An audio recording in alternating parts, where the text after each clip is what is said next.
તો કેમ છો બધા? Welcome back to my video. અને આજે આપણે રેન્ટલ કાર લેવા માટે આવી ગયા છીએ, જે મેં ઓલરેડી બુક કરી હતી. અને તમે જુઓ તો અહીંયા આગળ આ રીતે રેન્ટલ વેન્સ અને કેરેવન્સ મળતી હોય છે. આ નાની છે અને આ સાઈડ થોડી મોટી પણ પડી છે.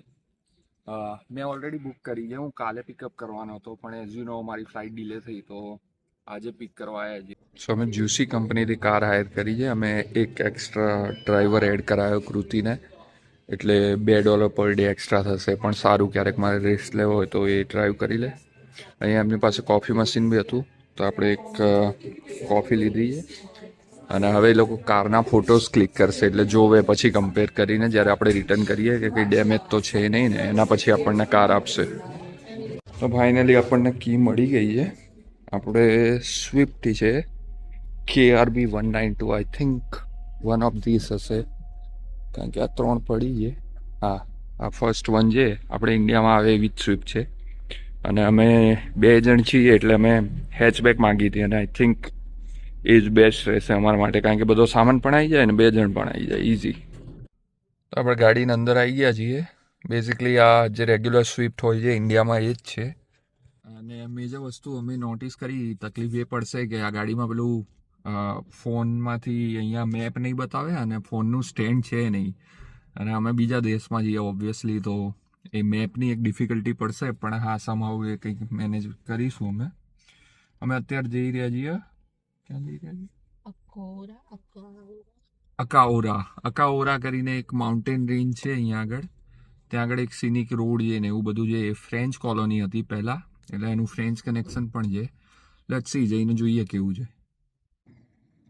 હમણાં મેં બોલવામાં કદાચ ભૂલ કરી હતી. અમે અકારોવા જઈ રહ્યા છીએ, અને રસ્તામાં એક સરસ વ્યૂ દેખાયો, એટલે મેં ગાડી થોડી વાર માટે ઊભી રાખી.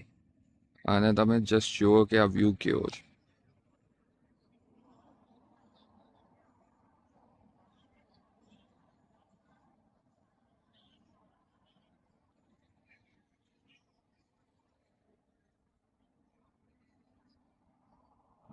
અમે અહીંયા ઇન્ફોર્મેશન સેન્ટર જેવું હતું, ત્યાં આગળ ગયા, અને ત્યાં ખબર પડી કે આ જગ્યાને એકારોવા કહે છે એ લોકો, અકારોવા નહીં. એક ફ્રેન્ચ કોલોની હતી, એટલે અમે ત્યાં જવાના છીએ. અત્યારે અમે અહીંયા છીએ, સમવેર હિયર. એટલે આ ડ્રાઈવ કરી અને અહીંયા જઈશું. અને પછી મે બી ટાઈમ હોય તો એમણે કીધું કે તમે આ પણ કવર કરજો, આ બહુ જ સારી જગ્યા છે.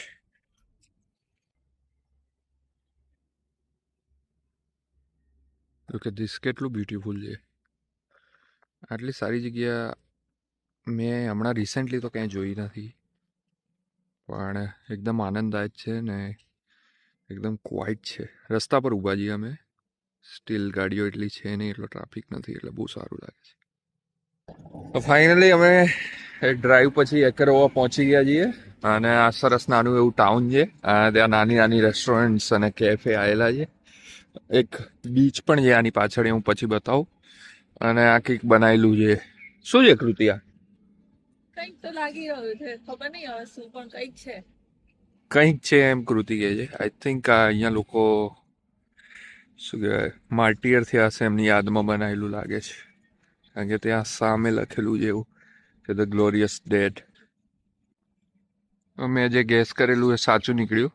આ કેટલાક શહીદોની યાદમાં આ જગ્યા બનાવેલી છે. અહીંયા તમે જુઓ તો એમના ફ્રેન્ડ્સ એન્ડ ફેમિલી જે બી હોય, કોઈ આવ્યું હશે વિઝિટ કરવા, એમણે ફ્લાવર્સ પણ મૂકેલા છે. અને સરસ ગાર્ડન છે આજુબાજુ. સો હું હમણાં જે બીચ કહેતો હતો એ સામેવાળો બીચ હતો. અમે ત્યાં કાર મૂકી, બાઇક કાર પડી એની પાસે. અને બહુ સરસ જગ્યા છે, એકદમ ક્વાઇટ છે.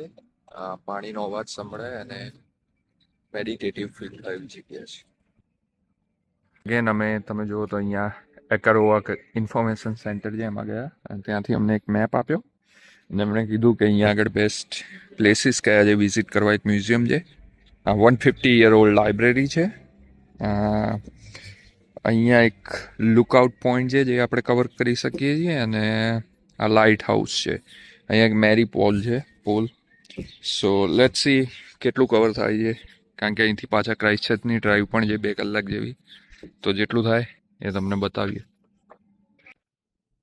સો જસ્ટ હવે અમે ચાલતા ચાલતા લાઇટ હાઉસ પાસે પહોંચવા આવ્યા છીએ. અને બહુ ક્રાઉડેડ તો છે નહીં, પણ આજુબાજુનો વ્યૂ બહુ બ્યુટીફુલ છે. લેટ્સ સી અંદર જવાય છે કે નહીં.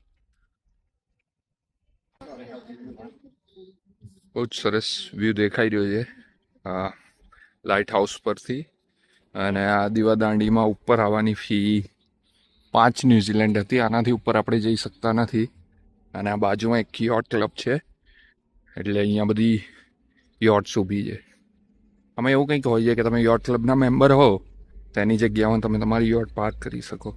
અને જનરલી મેં એવું જોયું છે કે આ લોકો આમાં જ રહેતા હોય છે અને પછી બહાર આવીને ફરતા હોય છે.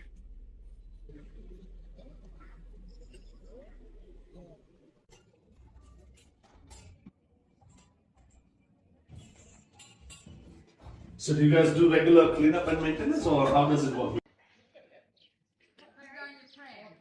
આ લાઇબ્રેરી 150 વર્ષ જૂની છે. જોઈએ અંદર કેવી છે. જો શૂટ કરવા દે તો કરીને બતાવું છું.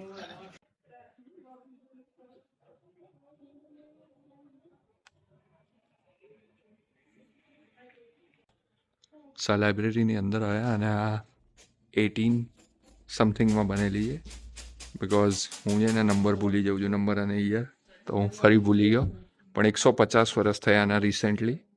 અને ત્યાં સામે તમે જે રૂમ જુઓ છો એ લેડીઝ રૂમ હતો, કારણ કે પહેલાં વુમનને એટલા રાઇટ અહીંયા પણ નહોતા જે રીતે આપણે ઇન્ડિયામાં હતું.